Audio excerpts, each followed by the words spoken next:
श्री परमात्मने नमः। ओम श्री गुरुभ्यो नमः।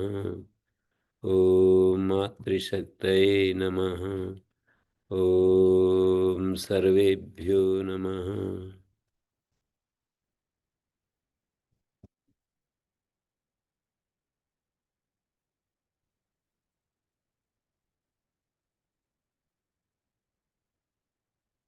आप सबको थोड़ा हम्म, अब बिल्कुल ठीक आ रही है, आवाज आ रही है अभी ठीक? जी जी यहाँ से है, माइक पे आ रही है, इस एंड से है। आप सबको मैं प्रणाम करता हूँ। ये मैंने संस्कृत वाक्यों के द्वारा आपका अभिनंदन अभिवंदन किया। परमात्मा की उपस्थिति हम सब के भीतर ज्ञान के रूप में, बल के रूप में, प्रेम के रूप में और सौंदर्य के रूप में अभिव्यक्त हो रही है।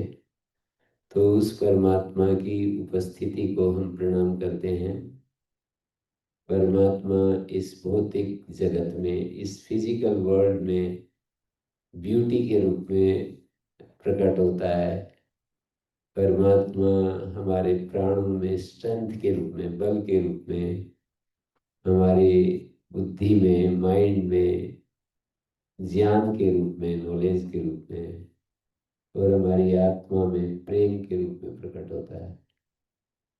तो ऐसे उस परमात्मा को जो विविध रूपों में हम सब में उसकी अभिव्यक्ति हो रही है, विविध रूपों में, उस परमात्मा को जो कि मूल स्रोत है, ज्ञान, प्रेम, आनंद और सौंदर्य, शक्ति, पराक्रम, ऐश्वर्य, सौंदर्य जो भी कहें, और यहाँ तक कि ये जो फिजिकल वर्ल्ड है, इसका जो मूल स्रोत है, उस मूल स्रोत को हमें निरंतर प्रणाम करते रहना चाहिए। यदि हम अपने जीवन को सौंदर्य से, बल से, प्रेम से, आनंद से और समस्त शुभ से ओतप्रोत देखना चाहते हैं, तो उस परमात्मा को जो कि इस जगत में अभिव्यक्त हो रहा है विविध रूपों में, उसको हमें प्रणाम करते रहना चाहिए। वही मैंने किया कि आपके भीतर जो उपस्थित भागवत जो प्रेजेंस है, आपके भीतर उस डिविनिटी को, डिवाइन प्रेजेंस को मैं प्रणाम करता हूँ, ऐसे मैंने कहा। अब एक जो विषय आज का मुझे दिया गया है कि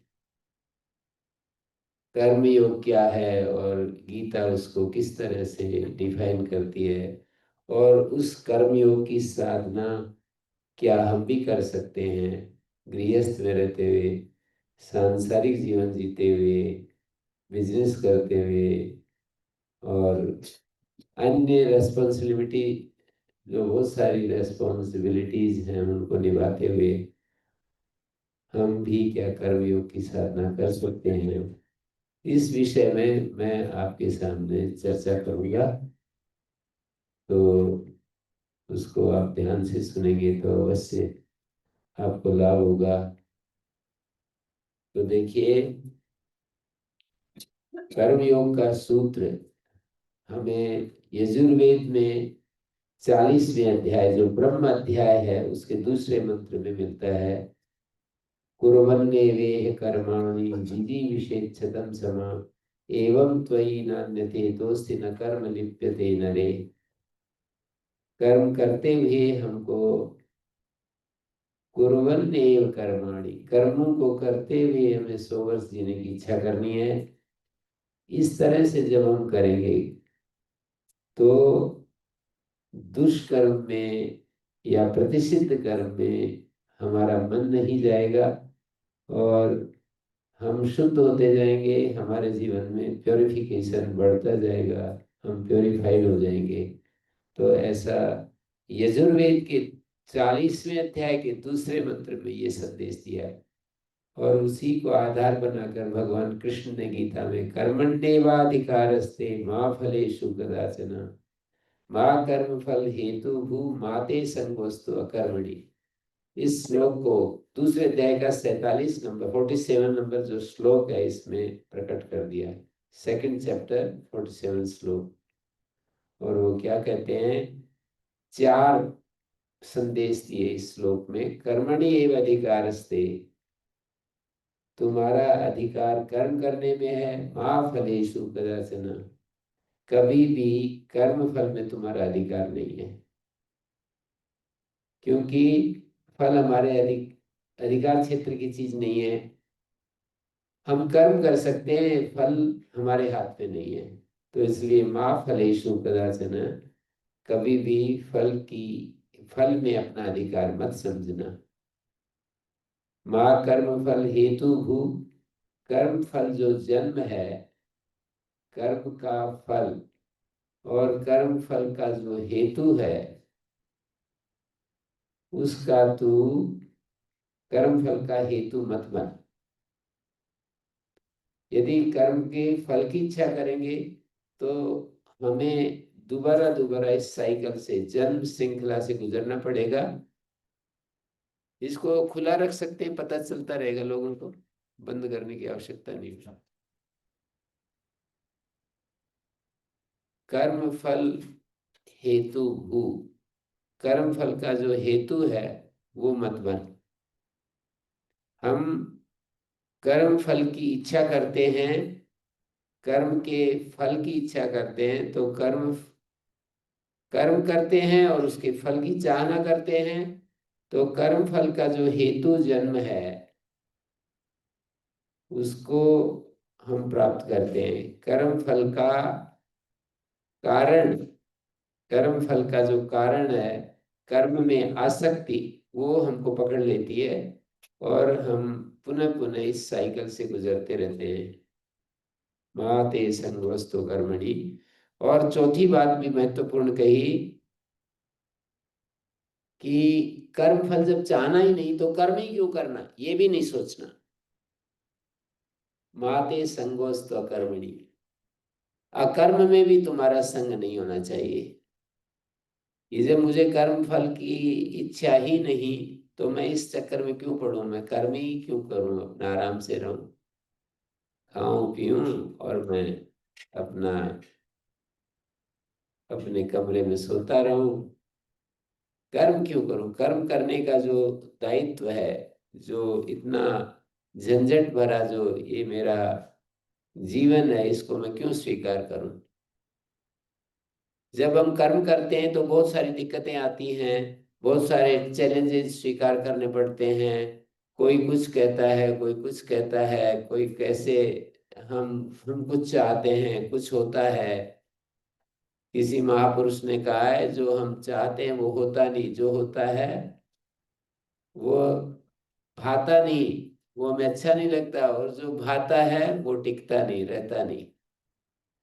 तो जब ये बात है कि जो हम चाहते हैं वो होता नहीं, जो होता है वो हमें अच्छा नहीं लगता, जो अच्छा लगता है वो रहता नहीं। तो मैं इस कर्म फल की इस कर्म फल का जो दूषण है, दोष है, उसको देखते हुए कर्म से ही विरत हो जाऊं, कर्म से विरत हो जाऊं। इसका उत्तर भगवान ने आगे दिया है कि कोई भी संसार का जो अज्ञान युक्त प्राणी है, मन है, कोई भी मनुष्य कर्म के बिना रह नहीं सकता है। इसलिए कर्म का त्याग नहीं हो सकता है। अज्ञानी मनुष्य के द्वारा कर्म का त्याग नहीं हो सकता है। कुरु कर्मैव तस्मात् त्वं कर्म ज्यायो ही अकर्मणा। तीसरे अध्याय में कहा कि तुम्हें कर्म करते रहना है। कर्म जो है वो अकर्म से बहुत श्रेष्ठ है। न करने से, आलसी बन करके जीने से कर्म करना बहुत अच्छा है। इस सृष्टि चक्र को चलाने के लिए हमारे को कर्म करना ही पड़ता है। देखिए कितना सारा हम इस संसार से लेते हैं, भोजन करते हैं तो किसान लोग अन्न पैदा करते हैं और हमें भोजन करने के लिए मिलता है। और फार्मर्स और बाग बगीचे लगाने वाले फल फूल पैदा करते हैं, वस्त्र बुनने वाले हमें वस्त्र बुन करके देते हैं, और मकान बनाने वाले मकान बना करके देते हैं, सड़कें बनाते हैं। जो कुछ भी आज इस संसार में हमें दिखाई देता है, ये जो जगत, जो सुंदर जगत हमें दिखाई देता है, उसके मूल में कर्म ही तो है। लेकिन गीता में भगवान ने ये कह दिया कि भाई ये जो कर्म है, कर्मण्येवाधिकारस्ते माँ फलेषु कदाचन, माँ कर्म फल, कर्मों के फल का हेतु मत बन। कर्मों का जो फल है उसका जो हेतु है वो हम बन जाते हैं। और क्योंकि हम कर्म करते हैं और उसका फल चाहते हैं, तो कर्म फल का हेतु हम ही बन जाते हैं। वो जो चाहत है कि मैं अपना कर्म करूंगा और उससे मेरे को फल मिलेगा और उससे मैं सुखी हो जाऊंगा, ऐसी श्रृंखला में से गुजर करके हम कर्मों के फल का हेतु बन जाते हैं। तो कर्मों के फल का हेतु मत बन, कर्मों के फल को मत चाह। ये कर्म योग का सूत्र है। अब कैसे कर्म करें, तो भगवान ने आगे कहा, योगस्था कुरु कर्माणि संगम त्यक्त्वा धनंजया सिद्ध्य सिद्ध्यो समो भूत्वा समत्वम योग उच्यते। यहीं पर कहा जहाँ पर ये श्लोक बोला गया है, योगस्था कुरु कर्माणि, योग में स्थित होकर के कर्म करो, संगम त्यक्त्वा धनंजय, आसक्ति का त्याग करके। हे अर्जुन, आसक्ति का त्याग करके कर्म करो, योग में स्थित होकर के कर्म करो। इससे पहले पृष्ठभूमि आपको बता देता हूं कि गीता अर्जुन को उपदेश दी गई है, और अर्जुन एक जिज्ञासु है जो जीवन की समस्याओं को समाधान करने के लिए तत्पर है। युद्ध भूमि में कुछ कंफ्यूजन हो गया है और उसको अपने सगे संबंधियों को देख करके वो ये कहता है कि मैं इनको मारूंगा, चाचा, ताऊ, मित्र, संबंधी सब मेरे सामने खड़े हैं, और इनको मार करके मुझे क्या कौन सी तृप्ति मिल जाएगी। ऐसा संशय उत्पन्न हो गया, संदेह उत्पन्न हो गया।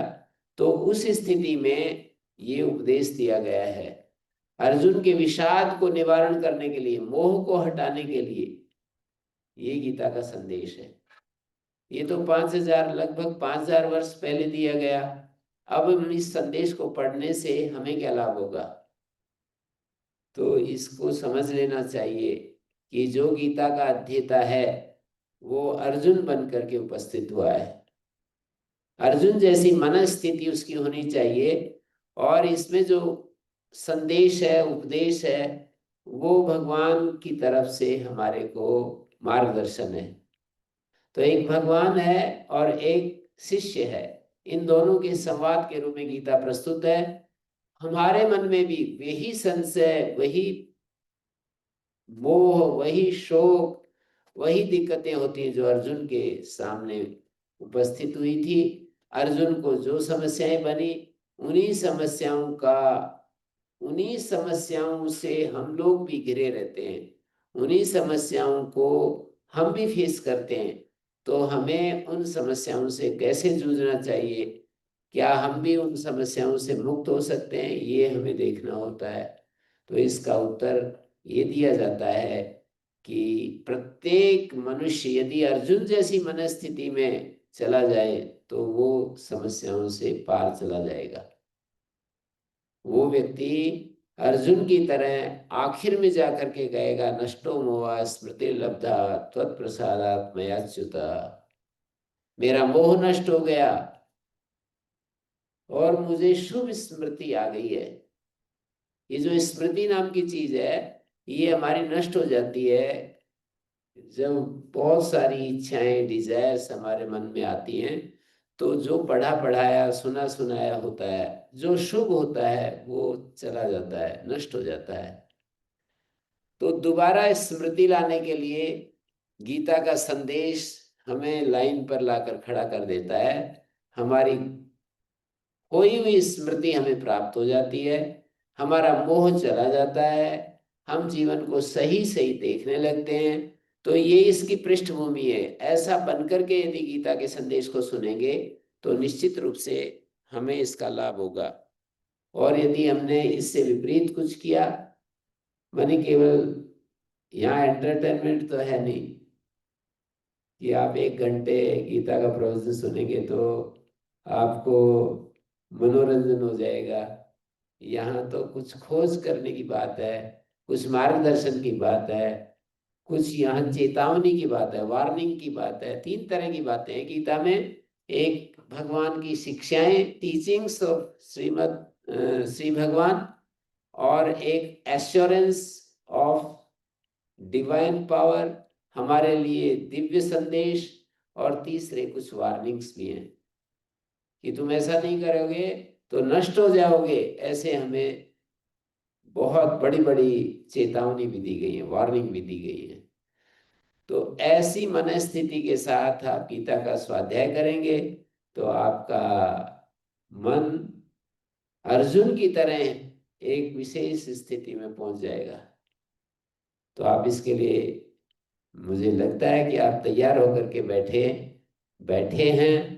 आप अपने मन को इस स्थिति में रखें कि अब हमें कोई कमिटमेंट नहीं है, बाहर का जगत का कोई कमिटमेंट नहीं है। अभी हमें भगवान की वाणी को सुनना है। जब कोई कमिटमेंट नहीं होता है और कोई अच्छी चीज आपके सामने आती है तो आपको बहुत रस आएगा। देखिए, कुछ चैलेंज होते हैं जो हल्के हों, जैसे कि किसी छोटे से बालक को बास्केटबॉल खिलाया जाए बड़े अच्छे प्लेयर से, विश्व चैंपियन से, तो बालक भी उब जाएगा और वो विश्व चैंपियन है वो भी उब जाएगा। और किसी विश्व चैंपियन को ऐसे उससे खिलाया जाए जो बिल्कुल उसके साथ लगता हुआ है तो उसका बड़ा आनंद आता है। तो जो चैलेंजेस जीवन में आते हैं वो यदि बहुत हल्के होते हैं तो हम बोर हो जाते हैं, और हमारी पहुंच से बहुत दूर होते हैं तो हम स्ट्रेस अनुभव करते हैं, भार अनुभव करते हैं, और कष्ट का अनुभव करते हैं, और आखिर में घुटने टेक देते हैं और हम कहते हैं कि ये हमारे बस की बात नहीं है। तो चैलेंजेस तो होना अच्छा है, लेकिन हमारे समकक्ष चैलेंजेस होते हैं, थोड़ा सा हमसे आगे बढ़े हुए होते हैं, तो फिर हमें जूझने में, चैलेंजेस के साथ संघर्ष करने में और उनको समाधान खोजने में, गणित के सवाल बहुत ही अरुचिकर होते हैं, लेकिन जो उस चैलेंज को सामने रखते हैं उनको रात रात भर भी जाग करके उस मार्ग से गुजरते हुए आनंद आता है।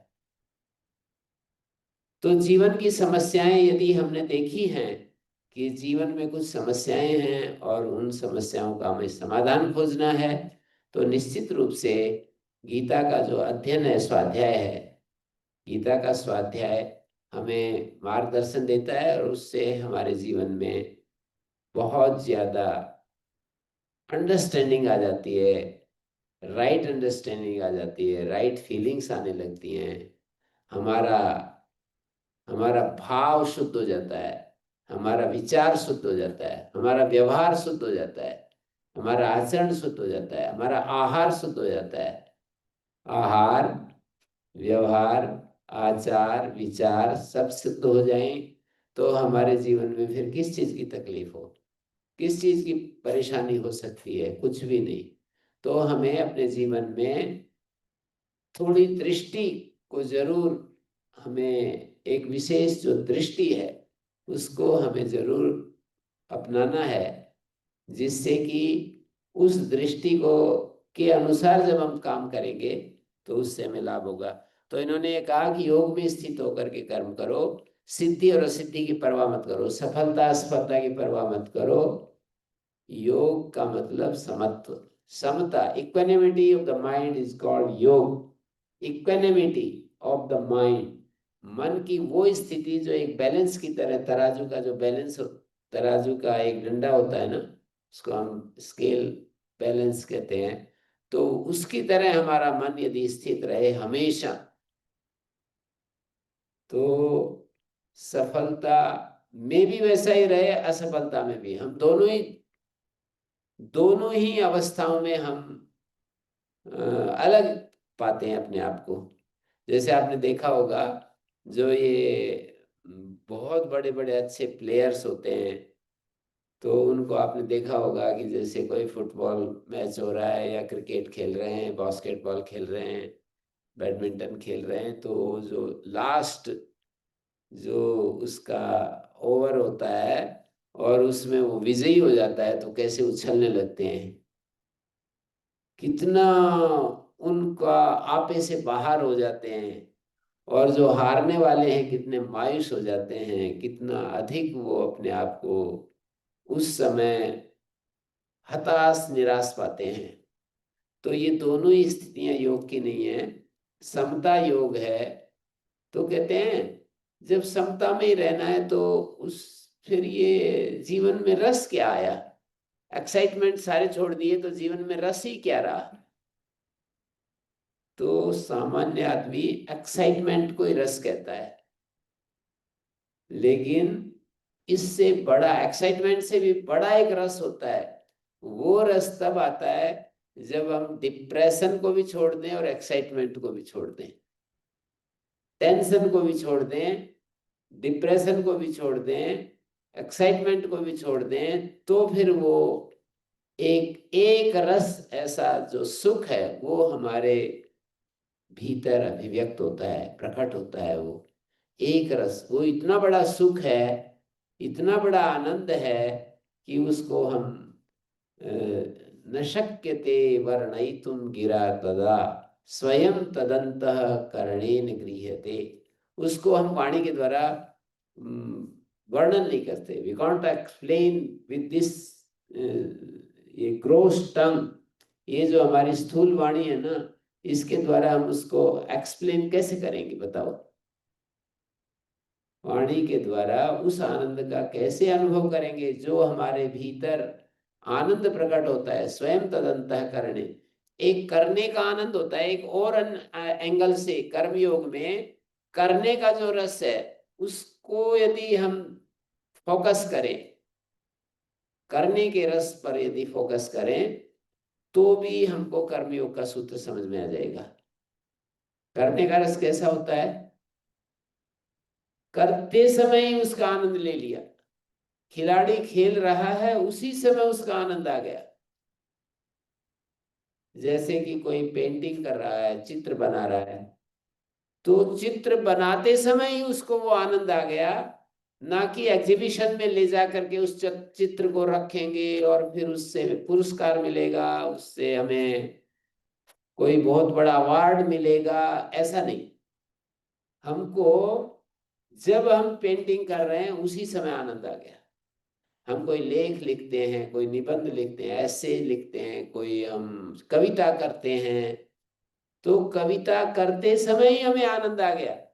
ये नहीं कि कविता करने के बाद कोई हमारी इस कविता की प्रशंसा करेगा, कोई इसको अवार्ड, ये हम उसके द्वारा हम वो होंगे, हम अवार्डेड होंगे, ऐसा नहीं। कर्मयोग का सूत्र यह है कि कर्म करते हुए ही आनंद ले लिया जाए।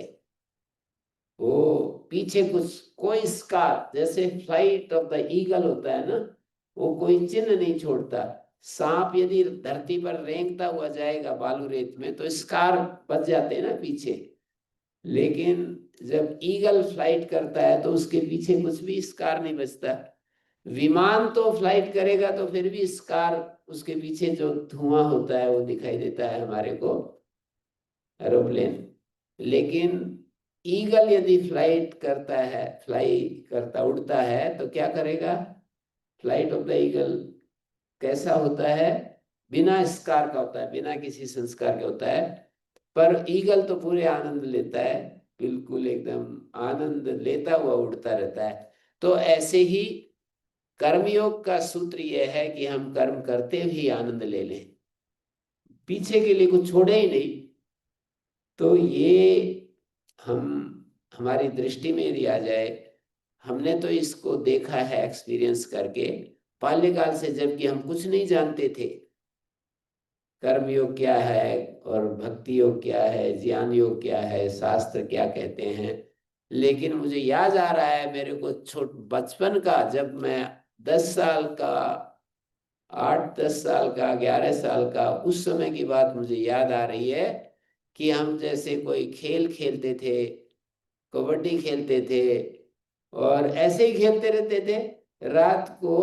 आपको आश्चर्य होगा, 12-12 बजे तक खेलते रहते थे कबड्डी। एक गेम होता है ना, रात को 12-12 बजे तक खेलते रहते थे। जब चंद्रमा वाली रोशनी वाली रात होती थी, वो पक्ष होता था ना, और दिन में जैसे हमको कोई रोकता खेलने से, माता जी रोकती, कोई और काम आ जाता तो इतना बुरा लगता था। जबकि उस खेलने में इतनी मेहनत होती थी, पसीनम पसीना हो जाते थे, पूरा पसीने में स्नान कर लेते थे, पर वो खेलते समय बड़ा आनंद होता था। उसमें जीत हार का कुछ चक्कर नहीं था कि हम जीत गए या हार गए। ये मेरे को बिल्कुल ऐसे आज जैसे कि अभी वो काम हुआ है भूतकाल में, ऐसा मेरे को स्मरण आ रहा है कि हम खेलते थे और खेलते समय उसका पूरा हमें इतना ज्यादा आनंद मिलता था। ऐसे ही जो कार्ड्स खेलते हैं ना, जो जुआ के बिना कार्ड्स खेलते हैं, मैं उनकी बात कर रहा हूँ। जुआ तो फिर वो एक वो हो गया, फल के साथ खेलना हो गया। पर जो कार्ड्स खेलने वाले कार्ड्स खेलते हैं, उनको इतना रस आता है कि सुबह ही बैठ जाते हैं, सायंकाल तक खेलते रहते हैं, टाइम गायब हो जाता है। तो जिस कार्य को करते समय, हमने ये सूत्र निकाला, जिस कार्य को करते समय समय गायब हो जाए तो कर्मयोग हो जाएगा। समय का भान ना रहे, समय का ध्यान ना रहे तो कर्मयोग हो जाएगा। ये हम अपने प्रैक्टिकल एक्सपीरियंस भी आपके साथ शेयर कर रहे हैं, केवल शास्त्र की बात नहीं बता रहे, प्रैक्टिकल भी हमारा एक्सपीरियंस सबका है। थोड़ा भी ध्यान देंगे तो कहीं कहीं आपको लग जाएगा। पूरे जीवन में इसी तरह से हमारा हो जाए, जैसे कि कोई बहुत बड़ी परीक्षा पास करनी है किसी स्टूडेंट को, और वो पढ़ने समय जो आनंद होता है वो यदि ले ले, तो उस परीक्षा में जाकर के उस परीक्षा में लिखते हुए भी आनंद ले ले, बस रिजल्ट तो अब जो भी आए ठीक है। अनुत्तीर्ण हो गए तो भी ठीक है, उत्तीर्ण हो गए तो भी ठीक है। ये कर्मयोग है।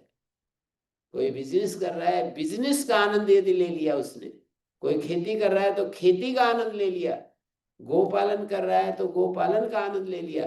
वैसे थोड़ा सा आ जाती हैं चीजें, पर हमें विचार के द्वारा हम उनको हटा सकते हैं। जैसे गाय पालते हैं तो आ जाता है कि गाय जो है दूध अधिक देना चाहिए, उसका जो बछड़ा जब देती है तो फीमेल बछड़ा आएगा तो हमारे गोवंश की वृद्धि होगी, मेल बछड़ा आएगा तो उसको आजकल कोई हम्म, उसका उपयोग नहीं होता, तो वो एक समस्या बनेगा। ऐसे थोड़ी थोड़ी आ जाती बातें, लेकिन यदि विचार करके हम उसको देखें, विचार से उसको हटा दें, कोई जो फल आता है ना बीच में, तो उसको विचार से हटा दें कि ये व्यर्थ है, ये इसकी कोई आवश्यकता नहीं है। ऐसा यदि हम अपने मन को समझा दें तो फिर वो हट हट भी जाता है। तो हम क्या करें, इतना आनंद आता है, मैंने देखा कई बार कि गायों का जैसे वो गोबर करती हैं, उसको गोबर उठाते हैं, गोबर को ऐसे हाथों से उठा करके उसमें डालते हैं, उसके गाय के ऊपर हाथ फेरते हैं, ऐसे ऐसे मालिश करते हैं उसकी। और वो हम यहाँ से छोड़ करके वहां जा करके खड़े हो गए तो वो चल करके फिर हमारे पास आ जाती है और हमारे को घिसने लगती है शरीर को। और वो कहती है, जैसे एक गाय को हम खुजली करते हैं, हम हाथ फेरते हैं, तो दूसरी गाय आकर के और उसको बीच में ही कहती है कि इसको छोड़ो, मेरे को करो। वो संकेत ऐसे देती है, वो बीच में आकर के खड़ी हो जाती है, उसको हटा करके, शक्तिशाली यदि होती है तो उस समय हमारे को ऐसा महसूस होता है समय गायब हो जाता है, 1-2 घंटा ऐसे कुछ पता नहीं चलता कहाँ गए, और हमें बड़ा अच्छा लगता है। इसका नाम है कर्मयोग। माने जिस काम के करने से दूसरे को सुख मिले या ना मिले, जैसे हम पेंटिंग करते हैं तो वो इस प्रकार का कर्मयोग है जिसमें दूसरा हमारे सामने नहीं है। पर गाय की सेवा करते हैं तो दूसरा हमारे सामने होता है। खेती में वृक्ष पौधे वनस्पति सामने होती है, और हम अपनी ऊर्जा का प्रयोग करते हैं, तो वहां पर पेड़ पौधों के पास से जब घास निकाल देते हैं हम, तो निकालते समय ही हमें बड़ा आनंद आता है। और वो जो स्थान जहाँ से हमने वो घास निकाल दी है, वो पौधे हरे भरे होते चले जाते हैं, और हमको ऐसा लगता है कि कितना अच्छा लग रहा है, ये गार्डन कितना भरा पूरा, कितना अच्छा लग रहा है। ये कर्मयोग हो गया। कृषि के संबंध में कर्मयोग हो गया। पौधे लगाते हैं, वो बढ़ते चले जाते हैं। अब ये जो कर्म का फल है वो किस रूप में होता है? कहीं पहचान के रूप में होता है, कहीं पैसे के रूप में होता है। हमारी प्रशंसा होती है, कभी हमें पैसे के रूप में पुरस्कार मिलता है, और कभी कभी हमारा बहुत ज्यादा महिमा गान होता है, तो ये प्रशंसा है। तो ये दो चीजें यदि कर्म के साथ में जुड़ी हुई हैं, उनको हम इग्नोर कर दें, और करने का आनंद यदि हमने अपने सामने रखा, तो कर्मयोग की साधना बहुत सरल हो जाएगी। कर्मयोग में बाधक क्या तत्व है? कि कर्म से मेरे को सम्मान मिलना चाहिए। मैं झाड़ू लगा रहा हूं, तो यदि मैं एकांत में झाड़ू लगा रहा हूं तो उतना आनंद नहीं आएगा जब कोई देख रहा हो और मेरी कोई प्रशंसा कर दे कि भाई बहुत अच्छा काम कर रहा है, तो हमें बहुत अच्छा लगता है। और यदि हम अकेले अकेले ऐसे पूरे आश्रम में झाड़ू लगा दी, किसी ने देखा नहीं, बड़े आदमी ने देखा नहीं, छोटे देखने से भी आनंद नहीं आता है। छोटे तो देखते रहते हैं। कोई आश्रम का संचालक है, वो यदि देख ले, बड़ा गुरु देख ले, कोई और बड़ा व्यक्ति देख ले, कोई सन्यासी देख ले, तो हमें बड़ा आनंद आता है। तो ये एक इच्छा है, हमें हमारे अंदर एक भाव बैठा हुआ है कि मैं जो कर रहा हूं उसका कोई अप्रिसिएट करे, प्रशंसा हम चाहते हैं। प्रशंसा भी एक कर्म का फल बन जाता है।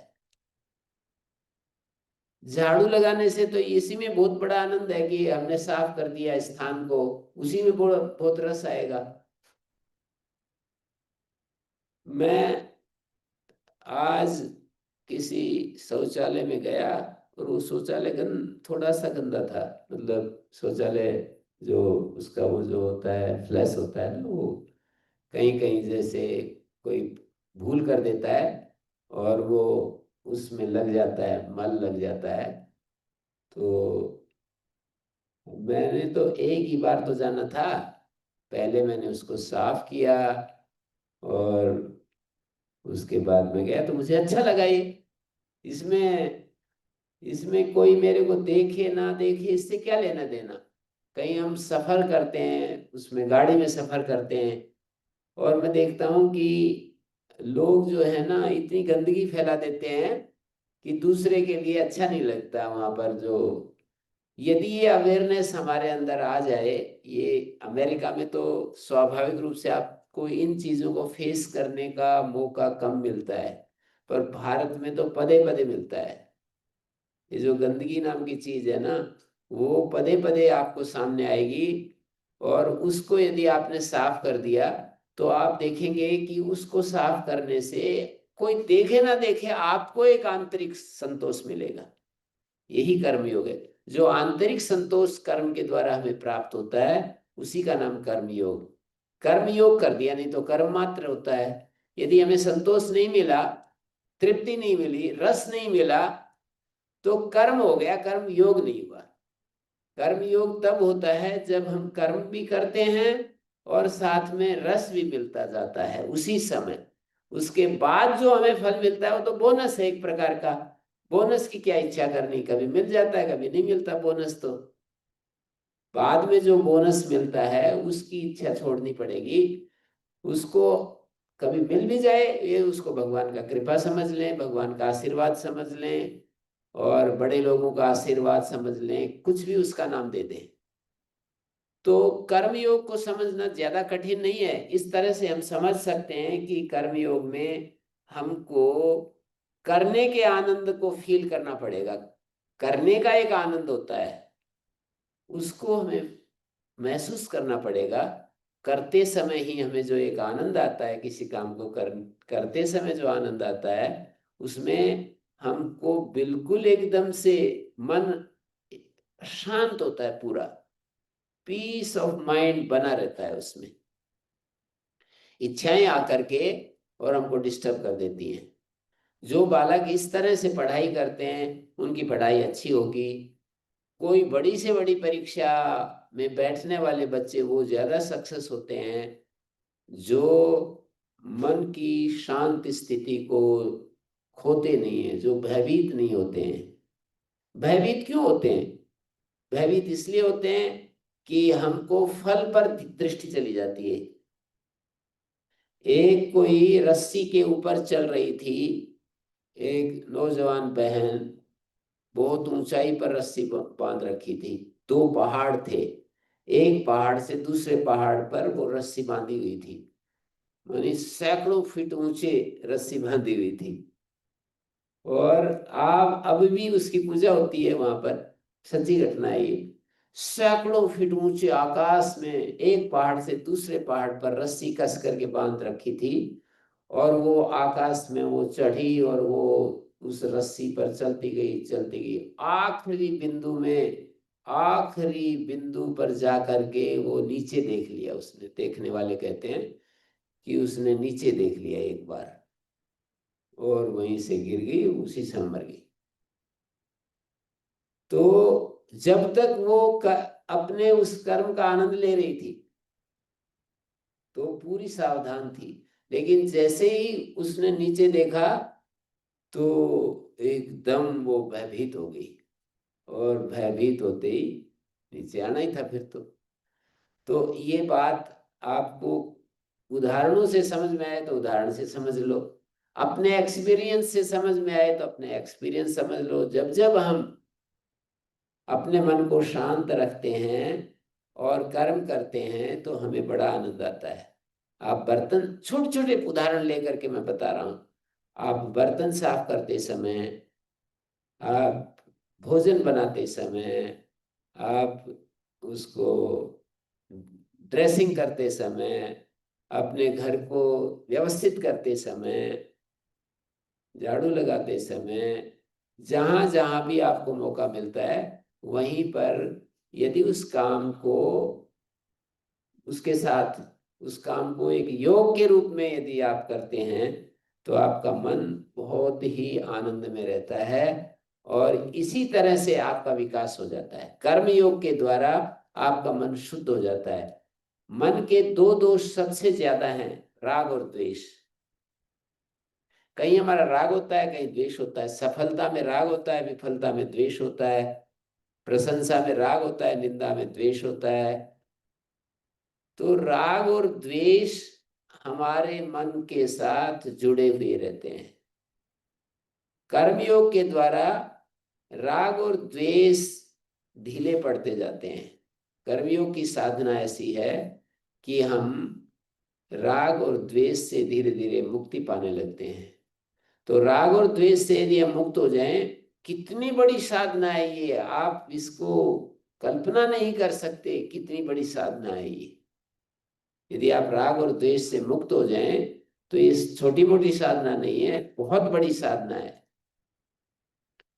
कर्मयोग का हृदय क्या है, ये तो मैंने एक एंगल से व्याख्या कर दी कि वे करते हुए आनंद लेना है। कर्मयोग का एक हृदय आपके सामने रखता हूं, कुछ श्लोक यहाँ पर हैं।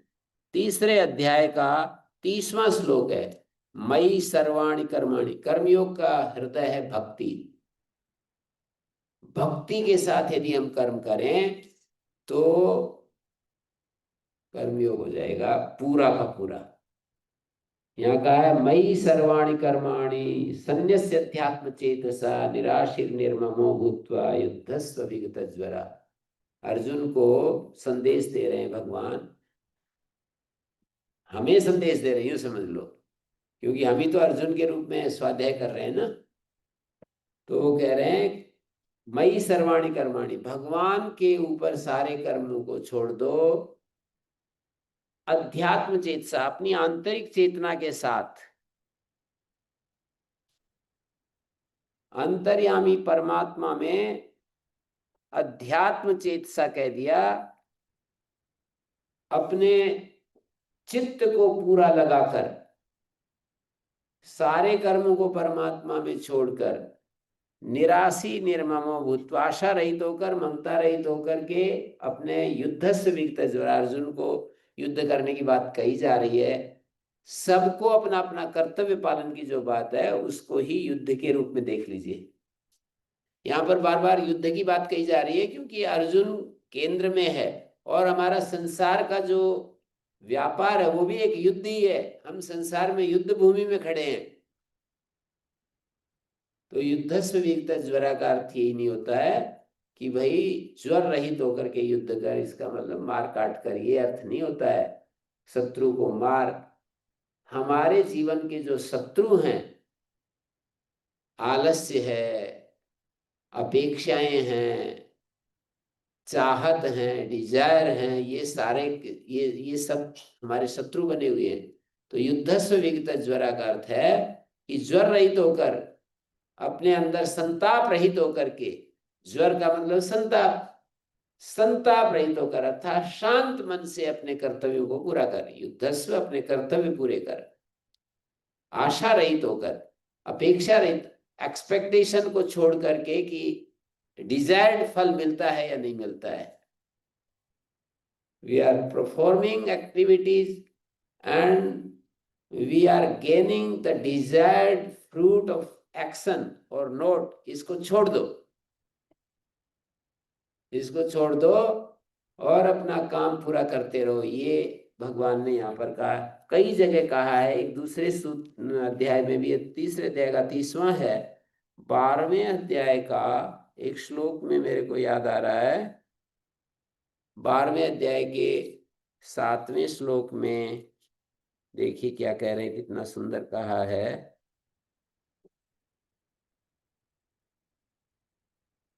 12वें अध्याय के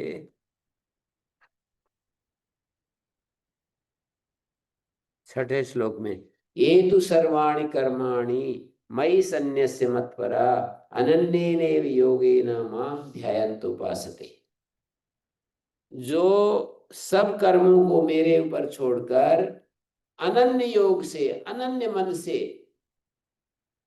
मेरी उपासना करते हैं, उनको मैं क्या फल देता हूं, ऐसा आश्वासन देते हैं भगवान। पहले 6ठे श्लोक में तो कहा कि जो ऐसा करते हैं उनके लिए क्या करता हूं, वो 7वें श्लोक में बताया। 12वें अध्याय के 6ठे श्लोक में एक बात कही और 7वें श्लोक में फिर क्या मिलता है, उनको मैं क्या देता हूं, वो बताया गया। सब कर्मों को मुझ पर छोड़कर, तो तेषाम अहम समुद्धरता मृत्यु संसार सागरात भवामी न चिरात पार्थ मयि आवेशित चेतसा। मुझ में जिन्होंने अपना मन लगा दिया है, मुझ में जिन्होंने अपना मन लगा दिया, मयि आवेशित चेतसाम, उनको शीघ्र ही मैं संसार में डूब रहे होते हैं और उनको बाहर लेकर के खड़ा कर देता। भवामी न चिरात पार्थ, शीघ्र ही, नचिरात शीघ्र ही मैं उनको संसार में डूबते हुए को बाहर कर देता हूं। संसार में डूबना क्या है? ये जो विकार होते हैं ये संसार ही है, इनमें डूबना होता है। काम, क्रोध, लोभ, मोह, अहंकार, ईर्ष्या, द्वेष, भय, चिंता, टेंशन, ये सब संसार के रूप हैं। इस संसार में कोई डूब रहा हो तो मैं उसको बाहर लेकर ले जाकर के खड़ा कर देता हूं। ऐसा भगवान ने आश्वासन दिया है कि जो मुझ पर अपने कर्मों को त्याग करके कर्तव्य भाव से जो कर्म करते हैं, मैं उनको कितनी बड़ी चीज देता हूं। अब हम कर्म करते हैं और मेरे को पैसे मिल जाएं, पैसे भी मिल जाएंगे आपको। पैसे तो बोनस के रूप में पीछे से अपने आप मिल जाएंगे।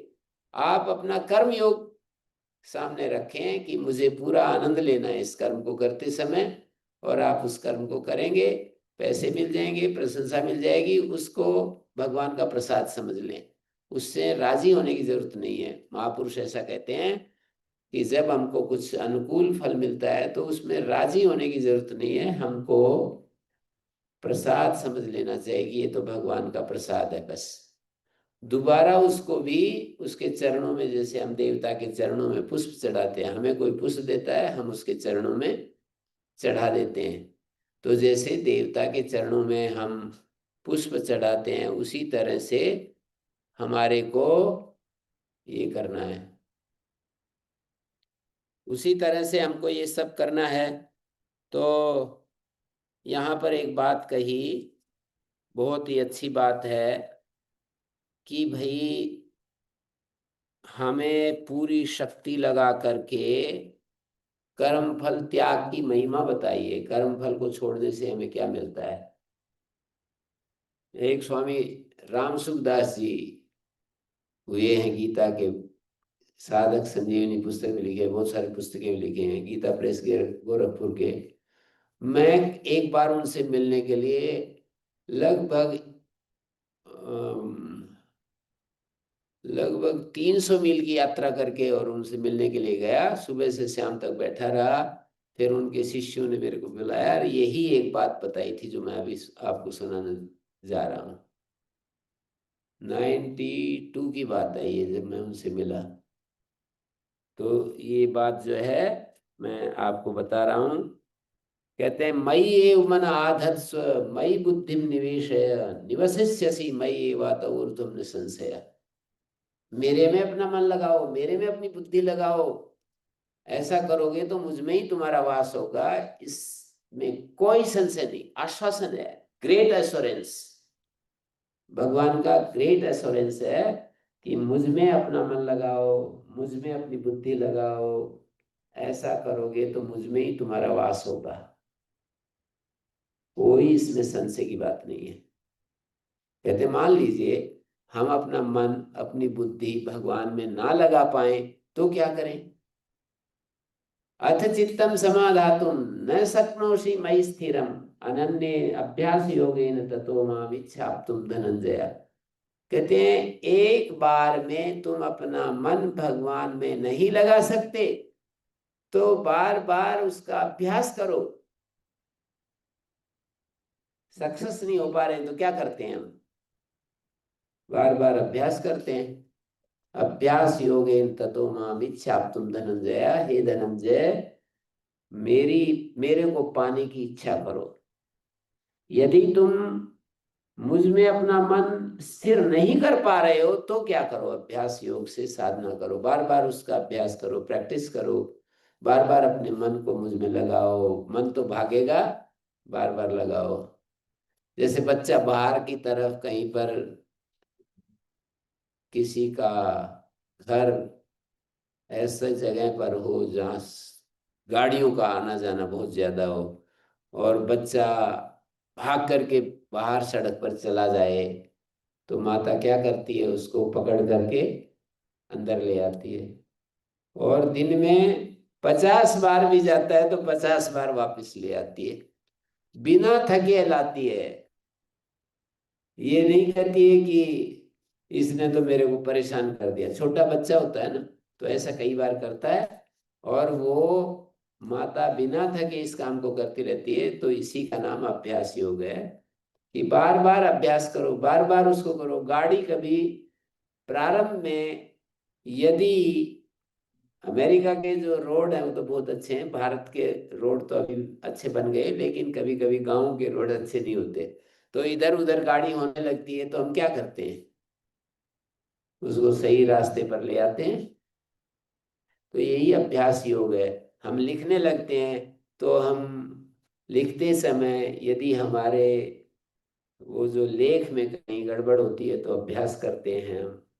हम कंप्यूटर चलाते हैं तो कुछ गड़बड़ होती है तो अभ्यास। अभ्यास से सब कुछ हो जाता है ना। तैरने की क्रिया हम अभ्यास से परफेक्ट हो जाते हैं, दूध निकालने की क्रिया अभ्यास करें तो परफेक्ट हो जाते हैं। कहते हैं अभ्यास भी ना हो हमसे, कभी कभी होता है अभ्यास भी नहीं होता जी, थक जाते हैं, मन उब जाता है। अभ्यासेप्यसमर्थोऽसि मत कर्म परमो भव। यदि अभ्यास में भी असमर्थ हो तो मेरे लिए कर्म करना शुरू कर दो। सुबह से शाम तक कर्म तो करने पड़ते हैं, तो मेरे लिए कर्म करने लग जाओ, भगवान के लिए कर्म करने लग जाओ, कि मैं ये जो भी कर्म कर रहा हूं ये भगवान के लिए कर रहा हूं। छोटे से लेकर बड़े तक, श्री अरविंद आश्रम पांडिचेरी में, भारत देश में जो बहुत प्रसिद्ध आश्रम है, वहाँ की कर्मयोग की साधना यही करवाई जाती है। सभी साधकों को ये बता दिया जाता है कि तुम प्रातःकाल से सायंकाल तक जो जिसको काम दिया जाए वहां पर यही साधना है। 8 घंटे आपको इसका अभ्यास करना है कि कर्म करना है, और फल भगवान, फल की कोई इच्छा नहीं रखनी, बस कर्म करना है और भगवान के लिए कर्म करना है। कर्म करना है और भगवान के लिए कर्म करना है। तुम उस कर्म से अपने लिए कुछ मत चाहो। तो कर्म करें और भगवान के लिए कर्म करें, इसका तात्पर्य ये हुआ कि जैसे रोटी खाएं तो उस समय भी क्या, बिल्कुल उस समय भी। श्री अरविंद आश्रम मदर होती थी, तो वो कहती थी जब तुम कंघी करो, तुम दातुन करो, मंजन करो, ब्रुश करो, तुम अपने शरीर की सफाई करो, वस्त्र धारण करो, तो हर जगह इस अवेयरनेस के साथ करो कि मैं ये भगवान के लिए कर्म कर रहा हूँ, कर रही हूँ। ऐसे इस चेतना में जब कर्म करोगे तो फिर ये कर्म योग हो जाएगा। तो इन्होंने भी कहा गीता में कि मदर्थम अपि कर्माणि कुर्वन् सिद्धिम, मेरे लिए कर्म करते हुए सिद्धि को प्राप्त हो जाओगे। यदि तुम्हें ऐसा लगता है कि जी भगवान को इन सब कामों की क्या जरूरत है, हमें जरूरत है दातुन करने की, वस्त्र धारण करने की। कोई कहे कि मैं तो ये झाड़ू भगवान के लिए लगा रहा हूँ, चलो मंदिर में कोई लगाएगा तो ऐसे कह सकते हैं कि जी भगवान यहाँ पर देख रहे हैं और स्वच्छता को पसंद करते हैं, तो भगवान के लिए हम झाड़ू लगा रहे हैं। लेकिन कहीं सड़क के ऊपर झाड़ू लगा रहे हैं, वहां तो भगवान, मतलब इस परंपरा की बात कर रहा हूँ, जो मंदिर में भगवान को मानते हैं उनकी बात कर रहा हूँ। ऐसे भी लोग हैं कि जो सर्वत्र भगवान को देखते हैं, सब जगह भगवान की उपस्थिति को अनुभव करते हैं। मंदिर में भी है, बाहर सड़क पर भी है, जंगल में भी है, वन में भी है, पहाड़ में भी है, पर्वत में भी है, नदियों में भी है, सब जगह है। हर प्राणी में है, सब प्राणियों में है, सब घटनाओं में है उसकी उपस्थिति, वो उससे अलग नहीं है। तो ऐसी स्थिति हो कि हम भगवान के लिए भी कर्म नहीं कर पा रहे हैं, तो अंतिम साधन बतलाया कि अथे तदप्यसक्तोषि कर्तुम मदयोगम आश्रिता, मेरा सहारा लेकर के ये काम करने में भी तुम असक्त हो रहे हो। मेरे सहारे, यदि मेरा प्राप्ति रूप योग का आश्रय होकर ऊपरी ये जो साधन है उसमें असमर्थ हो रहे हो, तो फिर एक और अंतिम साधन आपको बता देते हैं। मेरा सहारा लेकर के, अर्थात मेरे लिए कर्म करने में असमर्थ हो रहे हो, और तुम ये तुम्हारी बुद्धि कह रही है कि जी हम तो भगवान के लिए कर्म कहाँ कर रहे हैं, तो अपने लिए कर रहे हैं। तो भगवान ने उपाय बताया कि सर्व कर्म फल त्यागम ततः कुरु, अपने जितेंद्रिय होकर, यथात्ममान, यथात्ममान शब्द का अर्थ होता है अपनी मन बुद्धि आदि पर विजय प्राप्त करने वाले होकर के सर्व कर्म फल त्यागम कुरु, सब कर्मों के फल का त्याग कर दो। जो कर्म फल का त्याग कर दोगे तो त्यागा शांतिर अनंतरम, ये वाक्य जो है उस समय मेरे को याद है। देखो कुछ कुछ वाक्य मेरे को ना पहली बार याद हो गए, ऐसे महापुरुषों ने मेरे को बताए और उसी समय याद हो गए। त्यागात शांतिर अनंतरम ऐसे कहा।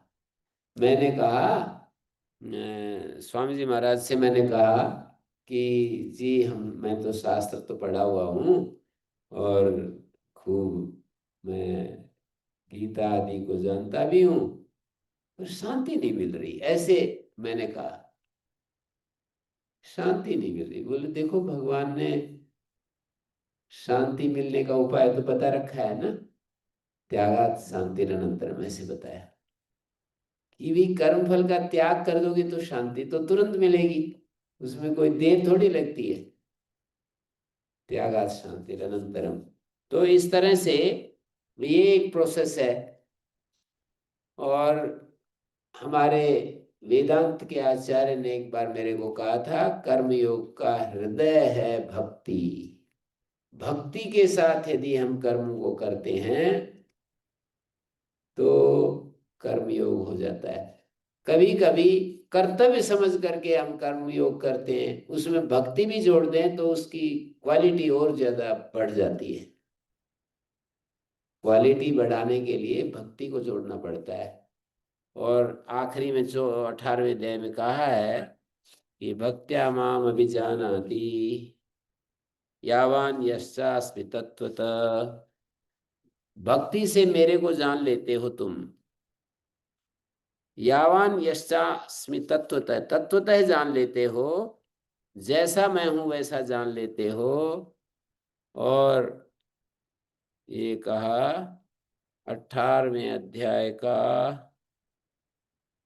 और श्लोक है 55 नंबर श्लोक, भक्त्या माम अभिजानाति यावान यश्चास्मि तत्वतः, जो मैं हूं उसको जान लेते हो, ततो माम तत्वतो ज्ञात्वा विशते तदनंतरम, मेरे को तत्वतः जान करके मुझ में प्रवेश कर जाते हो। तत्वतः जानना ये होता है मेरे उस चिन्मय स्वरूप को जान करके। एक होता है विवेक, डिस्क्रिमिनेट करना। एक अंग्रेजी शब्द से तो आप अच्छे से परिचित है, डिस्क्रिमिनेशन जो होता है, डिस्क्रिमिनेट करना माने ये तो अनात्मा है, ये आत्मा है। इस तरह से आत्मा को जान करके कि जो चिन्मय तत्व है, जो जानने वाला है, वो चिन्मय है, और जिसको हम जानते हैं वो जड़ है। नोअर इज द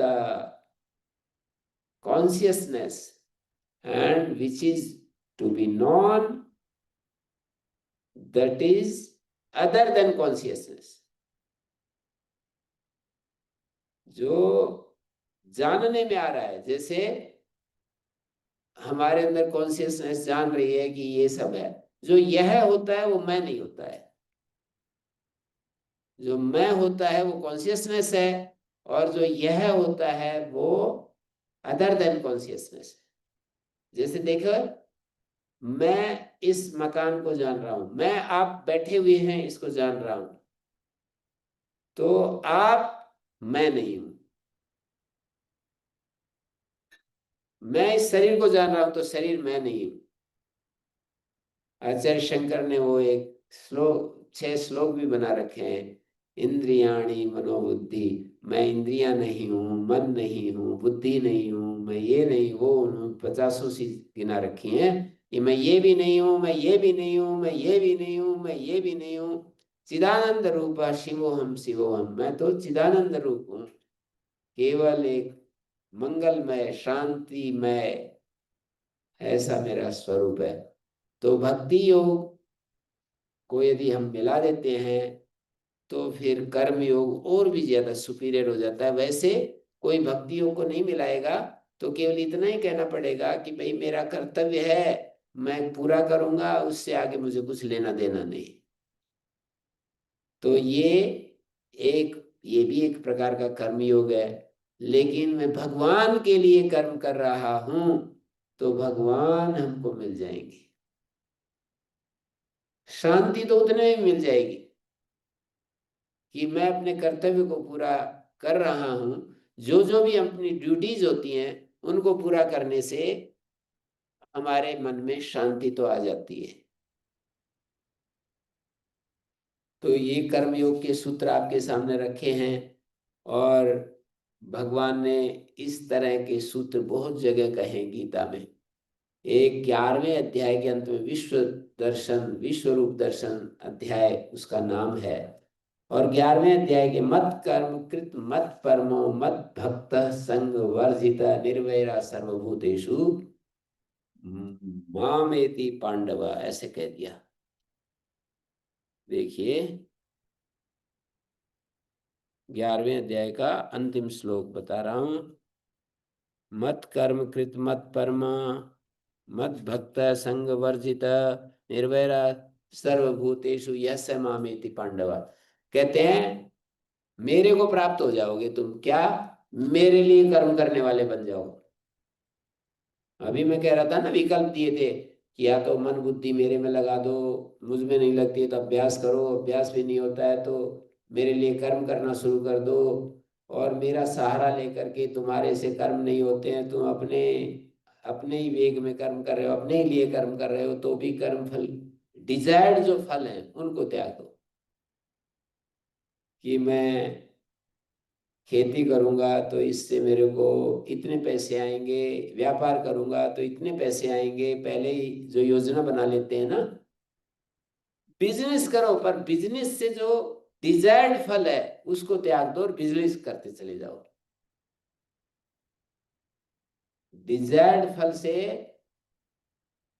आप कहते हो कि डिजायर्ड फल होता है ना, उससे वेग ज्यादा आ जाता है कि इतना बड़ा ये होगा वो होगा।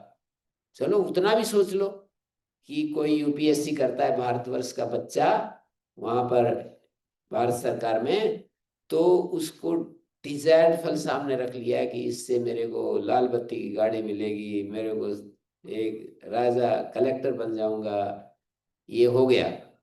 लेकिन मेरे कर्म के द्वारा मुझको जरूर ये मिल जाएगा, ये डिजायर्ड फल है, उसको त्याग दो।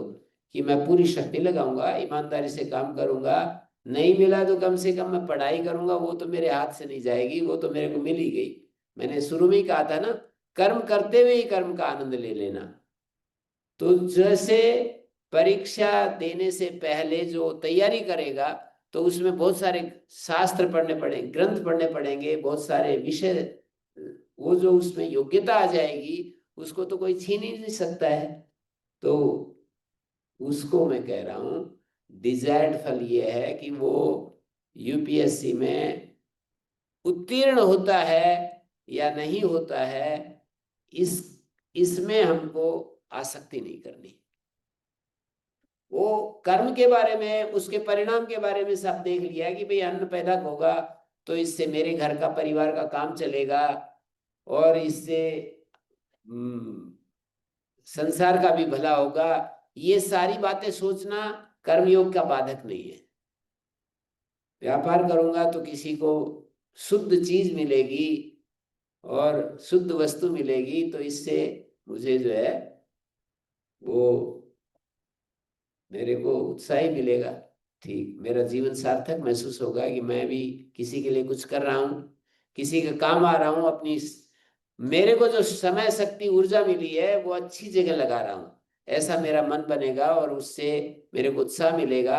लेकिन वो जो बिजनेस में सफलता और विफलता का चक्कर है ना, उसको छोड़ दो, यूं कह रहे हैं। ये विचार तो ठीक है कि बिजनेस के क्या क्या परिणाम होते हैं, हमें बहुत सारा अच्छा मिलता है, खूब पैसा आता है, ये सब ठीक है। ऐसे ही किन्हीं विद्यार्थियों को आप पढ़ा रहे हो और उस पढ़ाने का आनंद लो, तो कर्मयोग है।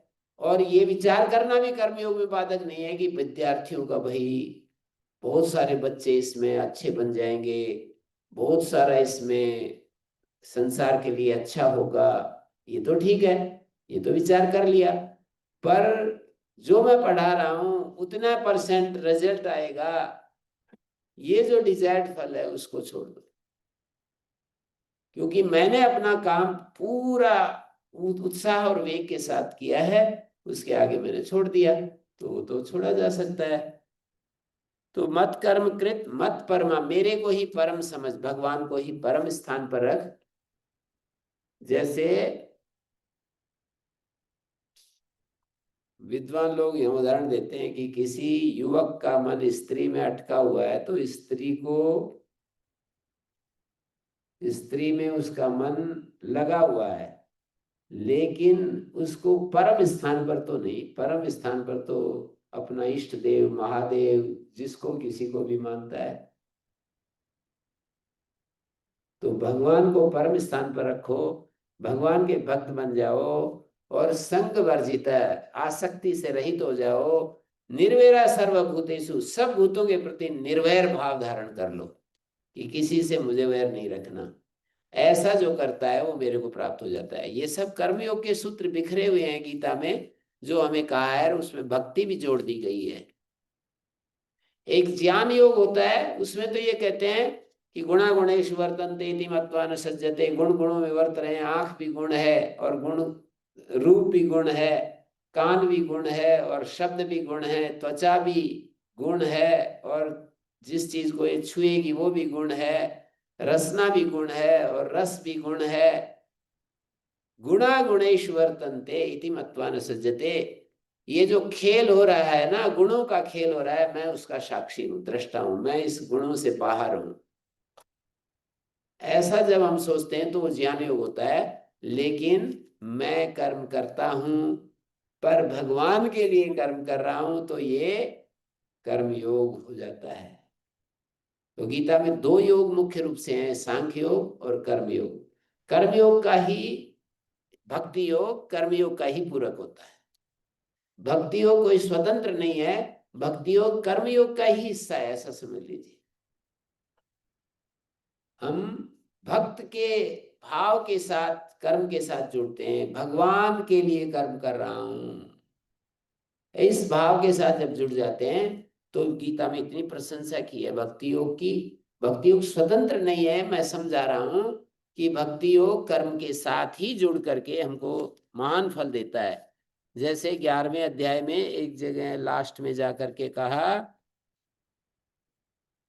कि देखो, न हम वेद न तपसा न दाने न चेज्या शक्या एवं विधो द्रष्टुम दृष्टवान सिमाम यथा।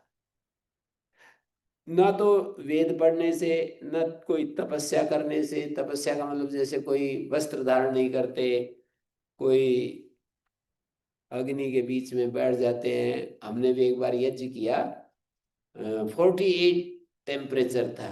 48 कितना होता है यहाँ की भाषा में? 110, 110, 120 जो भी है। तो इतनी टेम्परेचर पर अग्नि जलाई और 7 घंटे रोजाना उसमें इतना टेम्परेचर था, सूरज की गर्मी, हर 5 मिनट में 1 गिलास पानी पीना पड़ रहा था। हर 5-7 मिनट में, 5-7 मिनट में 1 गिलास पानी। तो इसको तप कहते हैं। इसको डिस्कार्ड कर रहे हैं कि ऐसे तप से भी नहीं मिलने वाली बात। तप व्यर्थ नहीं है, तप से कुछ होगा, लेकिन तप से भगवान मिल जाएगा ये नहीं होगा। कुछ होगा पर भगवान तो नहीं मिलेगा। वेदों से कोई शुरू से अंत तक सारे वेद याद कर डाले, उतने मात्र से भी भगवान नहीं मिलेगा।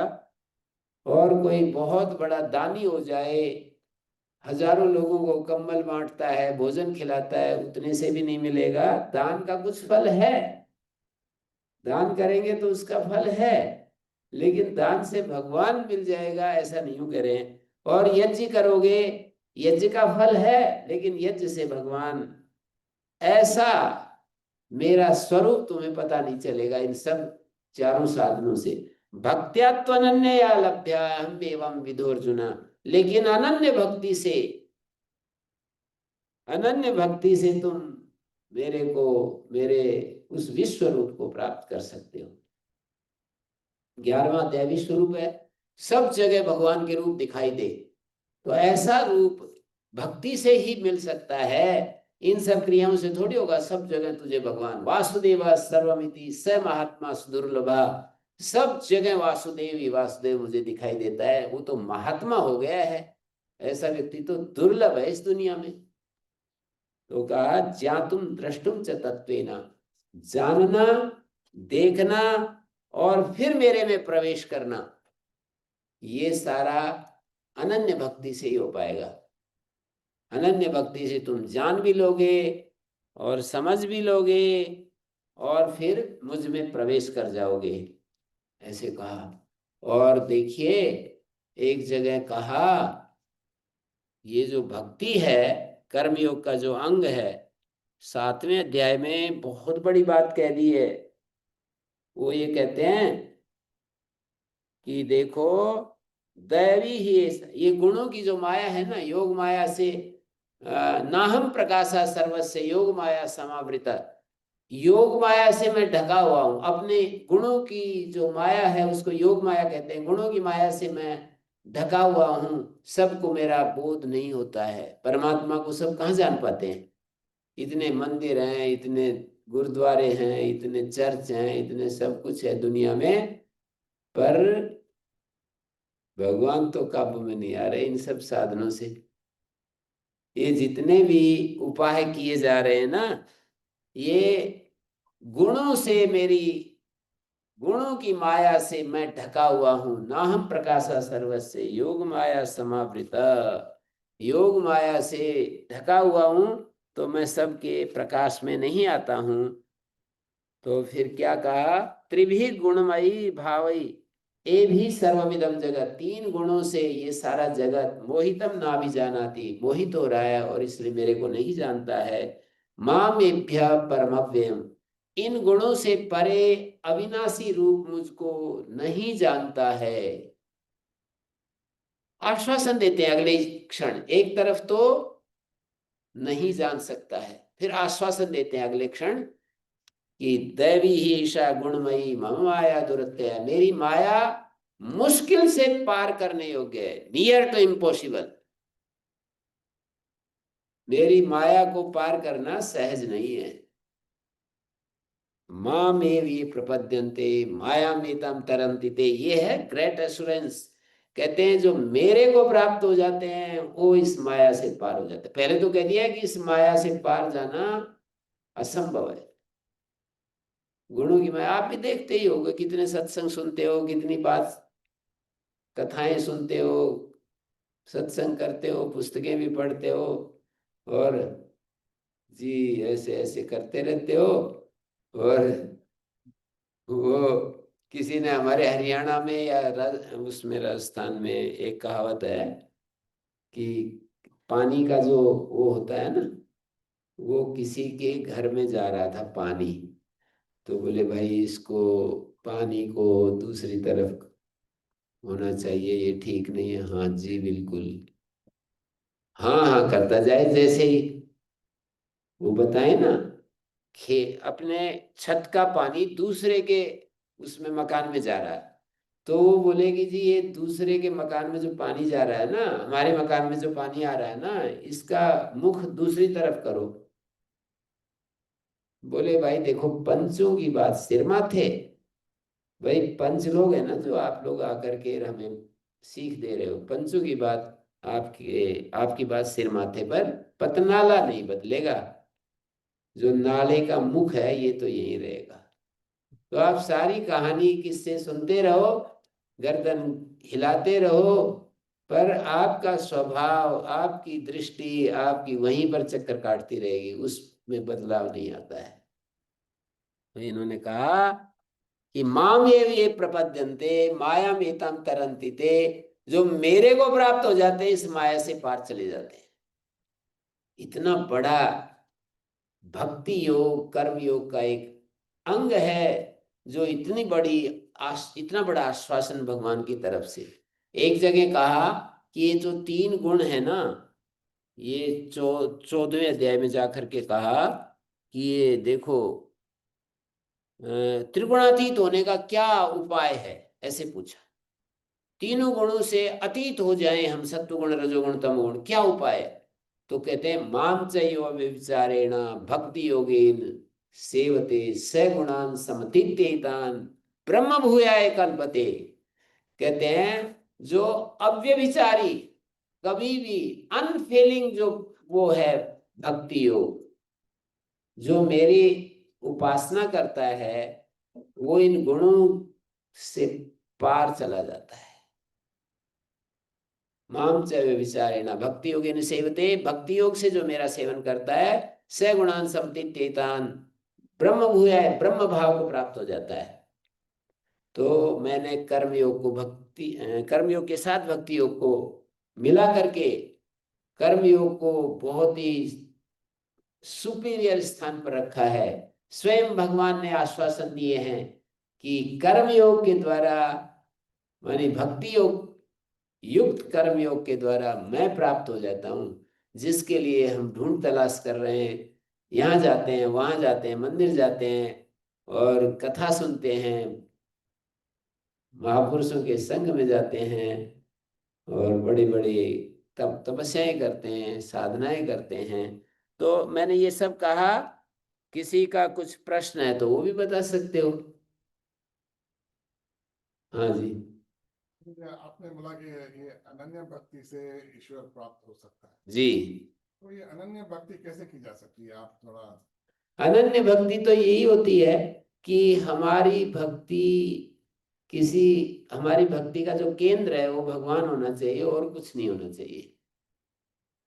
मेडिटेशन नहीं, मेडिटेशन तो है ही। मेडिटेशन तो ध्यान को कहते हैं और भक्ति में भाव प्रधान होता है। मेडिटेशन तो उससे अगली स्टेज है। अभी तो भाव की स्थिति है कि आप सब जगह भगवान को देखना शुरू कर दो। शत्रु में, मित्र में, सहायक में, विरोधी में, सब में भगवान का दर्शन शुरू कर दो। मेडिटेशन तो अपने आप होने की चीज है, वो करने की चीज नहीं है।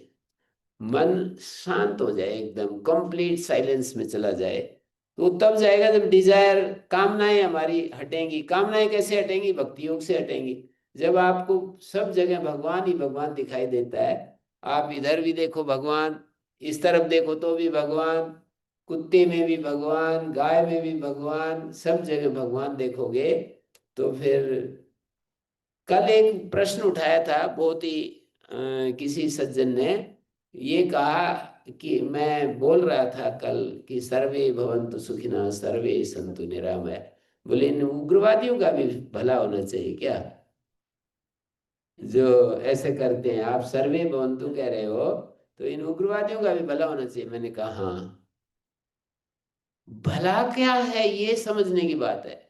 भला आप लोगों की दृष्टि में तो भला ये है कि इन सबको धन दौलत मिल जाए। आप ये समझते हो भला का मतलब सबको धन दौलत मिल जाए, कोई पैसे के अभाव में ना रहे। पर मैं भला, वास्तविक भला इसमें मानता हूं कि इन उग्रवादियों की बुद्धि शुद्ध हो, इन उग्रवादियों का मन ठीक हो जाए, इनकी समझ ठीक हो जाए, ये भला होना है।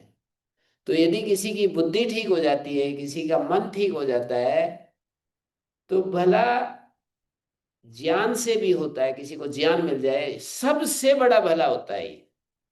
समझ मिल जाए किसी को प्रेम में भाव मिल जाए, भाव मिलने से भला होता है कि इसका हृदय ऐसा हो जाए, करुणा से भर जाए, तो ये भला हो गया उसका। और फिर तीसरा नंबर पर पदार्थ है। ऐसा होने के बाद पदार्थ तो मिल ही जाता है, उसके आवश्यक। भगवान कहते हैं कि नहीं कल्याण कृत कश्चित दुर्गतिम तात गच्छति। जो कल्याण के रास्ते पर चलता है उसकी दुर्गति नहीं होती। एक आश्वासन, ये ग्रेट एश्योरेंस है कि कल्याण के मार्ग पर चलने वाले की दुर्गति नहीं होती। और एक जगह कहा कि तेषां नित्याभियुक्तानां योगक्षेमं वहाम्यहम्। जो जिनकी बुद्धि शुद्ध है, जो नित्य योग युक्त हैं, भगवान में जिन्होंने अपना आश्रय, भगवान को ही अपना सहारा मान लिया है, उनके योगक्षेम को मैं अपने ऊपर ले लेता हूं। योग का अर्थ होता है जो चीजें प्राप्त नहीं है उनको योग कहते हैं, और उनकी रक्षा क्षेम होती है। तो भला समझ गए होंगे आप कि हम रोज ये प्रार्थना करें, सबका भला हो, सब सुखी रहें। तो भला का अर्थ सबको ज्ञान मिले, सबको शुद्ध भाव मिले, सबकी बुद्धि शुद्ध हो और सबका भाव शुद्ध हो। पदार्थ तो पीछे की चीज है, पदार्थ कम मिलेगा तो भी यदि हमारा भाव शुद्ध हो गया, हमारी समझ शुद्ध हो गई, कम में भी हमारा गुजारा अच्छे से होगा। और यदि हमारे भाव और हमारा ज्ञान शुद्ध नहीं है, बहुत मिलने पर भी हमारे को दिक्कत ही रहेगी ना। कभी भी किसी का ज्ञान और भाव के बिना कभी भी, कहते हैं एक श्लोक में ये बात कही कि यत् पृथिव्यां व्रीहि हिरण्यम पशव स्त्रिया नैकस्यापि पर्याप्तम तस्मात् त्यक्त्वा समम व्रजेत। एक व्यक्ति को सारी दुनिया का धन धान्य मिल जाए, एक व्यक्ति को सारी दुनिया की स्त्रियां मिल जाएं, अच्छी अच्छी सुंदर स्त्रियां मिल जाएं, एक व्यक्ति को सोना मिल जाए, एक व्यक्ति को भी ये सब चीजें मिल जाएं, हिरण्यम पशव स्त्रिया, पशु मिल जाएं, गाय मिल जाएं, नहीं कस्यापि पर्याप्तम, एक व्यक्ति के भी लिए कम पड़ेंगी ये जितनी भी चीजें हैं। वो तो उसका रास्ता यही है कि भाई शांति का त्याग ही उसका रास्ता है। सर प्रश्न है कि जो ये कर्म फल होता है, वो सुकर्म हो या दुष्कर्म हो, इसी जीवन में उसका फल मिलता है कि आगे भी चल सकते? सुकर्म का फल सुख होता है, दुष्कर्म का फल दुख होता है। तो उसको शास्त्रकारों ने बहुत विचार किया है आपके प्रश्न पर, और यही निर्णय दिया है कि कुछ इस जन्म में भी मिल जाते हैं, कुछ अगले जन्म में भी मिल जाते हैं। कर्म की नेचर के ऊपर है, कुछ बहुत ज्यादा पाप कर्म होते हैं जो इसी जन्म में वो मिल जाते हैं, कुछ ऐसे होते हैं अगले जन्म में मिल जाते हैं। उसका कोई हम बिल्कुल एक तरफा निर्णय नहीं दे सकते, पर मिलता है, अंधेर नहीं है वहां पर, देर सवेर मिल जाता है।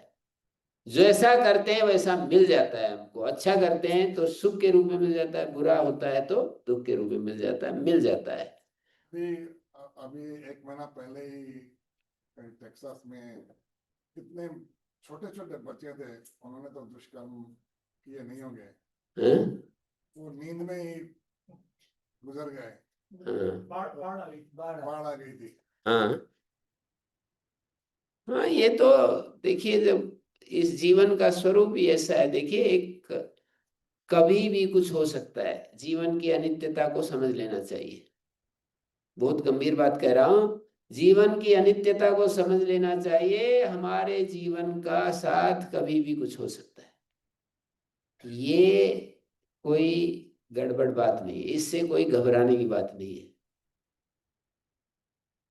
शरीर छूट गया तो दोबारा मिल जाएगा, पर उसका जो कर्माशय है उसके अनुसार मिलेगा, अलग नहीं मिलेगा। जैसे जो बच्चे इस समय जिस मनस्थिति में थे वो बह गए, उसके अनुसार ही इस समय जो मन की स्थिति थी, जो ज्ञान की स्थिति थी, वैसे ही फिर दोबारा जन्म मिल जाएगा, फिर बच्चे बन करके आ जाएंगे।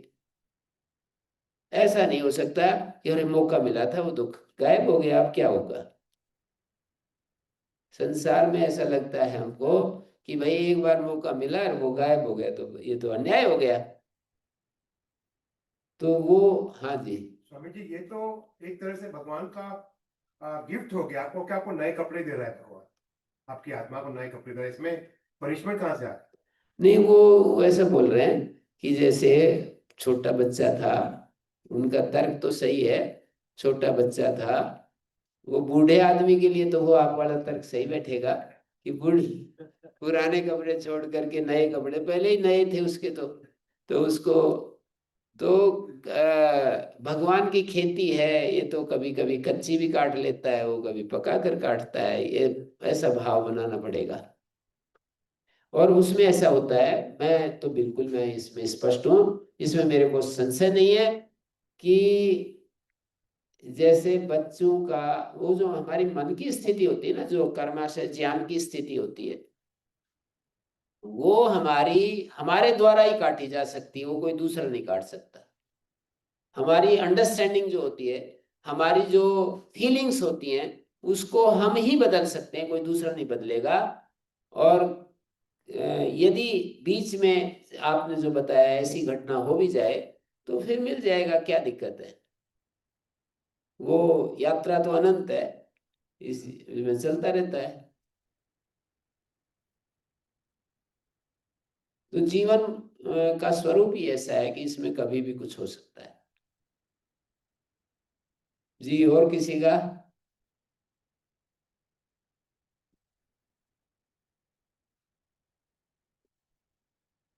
तो आपको बहुत बहुत साधुवाद, धन्यवाद। आपके लिए भगवान से प्रार्थना है कि आपका मन वास्तव में अर्जुन की तरह शांत और निर्भ्रांत हो जाए, सुखी हो जाए, और आप शुभ स्मृति में जिए। आप इस रहस्य को समझें और सदा सुख में जीते रहें, ऐसा मैं चाहता हूँ। भगवान आपको भला करे, कल्याण करे। आपने इतना प्रेम से, शांति से मेरी बातें सुनी। कुछ लोग कल भी थे और आज फिर आए, धन्यवाद। शेखर जी का भी धन्यवाद जो यहाँ आपके दर्शन कराए। और यहाँ के जो अभिषेक जी और हमारे सतीश गुप्ता जी जो है, उनको जी, हाँ, ये प्रोग्राम से जी, आप भाई, आपका बहुत बहुत धन्यवाद। इस प्रोग्राम के पीछे जो फाउंडेशन हमारे सतीश गुप्ता जी, हमारे बड़े घनिष्ठ मित्र हैं, मैं आचार्य जी से निवेदन करूंगा कि जीवन का समाधान जो जो पुस्तक गुरु जी ने लिखी है उन्हें भेंट करें। जी। और स्कूल जी से बहुत छोटे छोटे डिफरेंट डिफरेंट टॉपिक्स हैं, आप उनको देखेंगे लिस्ट को, और जो भी आपको अच्छा इसको आप लगे पढ़ना पड़ेगा। हिंदी पढ़ना पड़ेगा। हिंदी जानते हैं ना? आपने मेरे सारे श्लोक जो थे ना भगवत गीता के, मैं 90 श्लोक रोज लिखता हूँ। अच्छा, तो वही आपने पिक किए थे। धन्यवाद। मैं भी मन आदत तस्मयी बुद्धि निवेश। जी जी जी, हाँ, तो बहुत ही अच्छा लगा। ठीक है। धन्यवाद सतीश जी। और अभिषेक जी हमारे यहाँ मंदिर के, इन्होंने भी बहुत अच्छा सुंदर ये सारा अरेंजमेंट किया। आपका भी बहुत बहुत धन्यवाद। आपसे भी निवेदन है कि गुरु जी के पास आइए। गुरु जी की दूसरी पुस्तक दृष्टि, विजन, द विजन, तो इसमें भी बहुत ही सुंदर हम अपने जीवन क्या दृष्टि होनी चाहिए, उस दृष्टि को कैसे पाएं। तो ये जैसे आज आपने प्रवचन सुना, ये सारी पुस्तक उन्हीं सूत्रों से भरी हुई है। जी, बहुत बहुत धन्यवाद आप सभी का। ओम प्रणाम।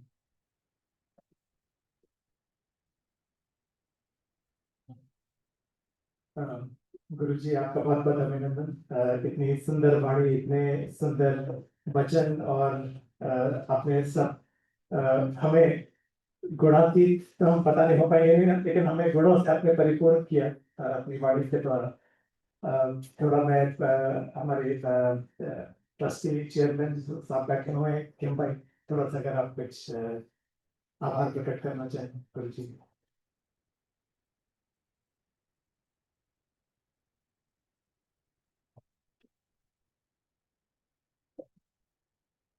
गुरु जी आपको कोटि कोटि नमस्कार, और बहुत बहुत धन्यवाद कि आप अपना सब निकाल के यहाँ हमें कुछ प्रवचन दिया। और आप सबका भी मैं आभारी हूँ कि वीकडेज में आप अपना कीमती समय निकाल के आए। तो थैंक यू वेरी मच।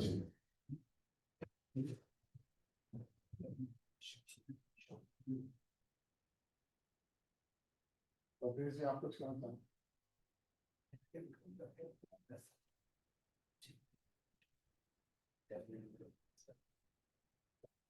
नहीं, गुरु जी यहाँ आए, शेखर जी से तो हमारा 35-40 साल पुराना रिश्ता है। वैसे तो इनके पिताजी से, मैं भी हरियाणा से हूँ, तब से हमारा बहुत ही पुराना गहरा रिश्ता है जी शेखर जी से।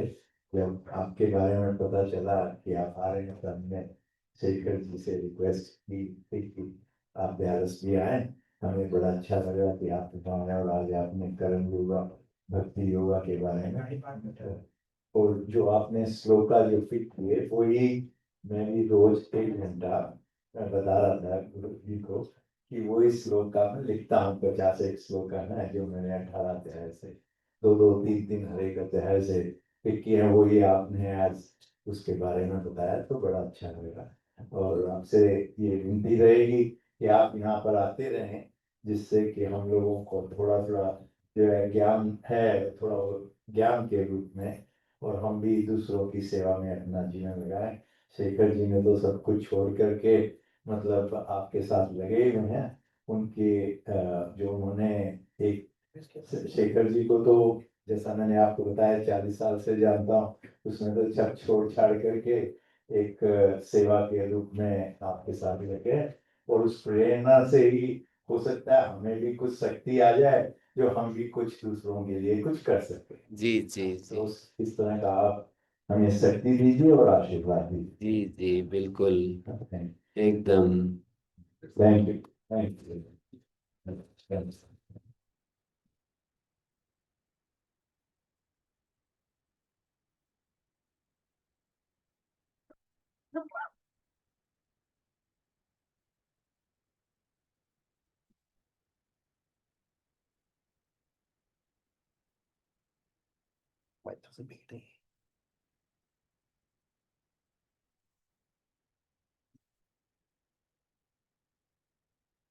चढ़ना नहीं था। ओम धन्यवाद धन्यवाद धन्यवाद। ये राम परिवार की। जी जी धन्यवाद।